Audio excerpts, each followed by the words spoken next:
Hello, my name is Jada, and today I'll be talking about consent. So, one of the questions is, do there needs to be a verbal yes for consent?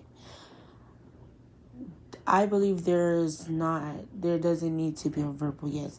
If someone is pushing you away or moving away or any of that sort, that should be another form of body language, should be another form and way of saying no. Another question is about if a woman is tipsy and a man is fine, is it okay, or vice versa? It's not good for either party to take advantage of the other person while they're intoxicated, regardless of the gender. And with that being said, is if a female is under the influence and a guy in the club is coming up to her, it can be some pros and cons in it due to the fact that men are a lot stronger than women. So if a female is intoxicated, then it should be nothing for a man to just pick up a woman or take her somewhere. But I can say it is a lot harder for a woman to take a man.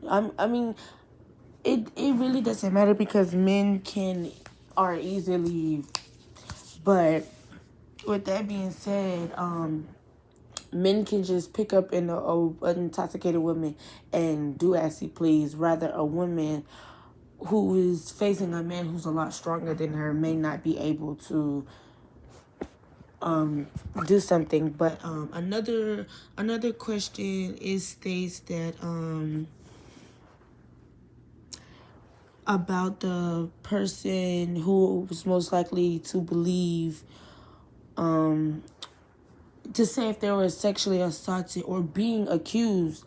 And I would say you would have to have evidence of people, of you being sexually assaulted, or have have information to have against yourself of being accused of it, because anybody can be accused or anybody could say they were sexually assaulted by this person. But I think people should believe evidence instead of words, because either party could say either or, but you wouldn't know until you had evidence. Another thing is,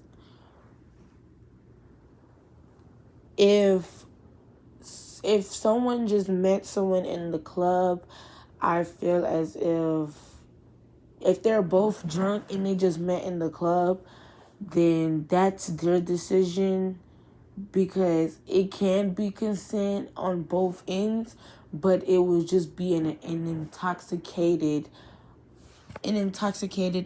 consent. But if they are both sober and give consent, then that's different too. But if they're both intoxicated and they're both consenting to it, then it shouldn't be no issue on that end. But as far as the whole being, even if you're not drunk or anything and you're just simply just kissing or touching on a person, then having it lead up to something else and they say, no, I'm not ready, then it should be a okay, I understand, and not trying to force yourself, because then that will be considered it. But people can take consent in different ways, because you could feel like, oh, if I'm allowed to kiss this person, I'm allowed to do whatever, but that's not the case. Consent goes for each individual thing there is. You could give consent on hugging a person but not kissing a person. So it's just all about communicating with that person and allowing them to know your boundaries and how far you're willing to take whatever step you want to. So that's my whole idea on consent. I feel as if it should go for both parties, and yeah.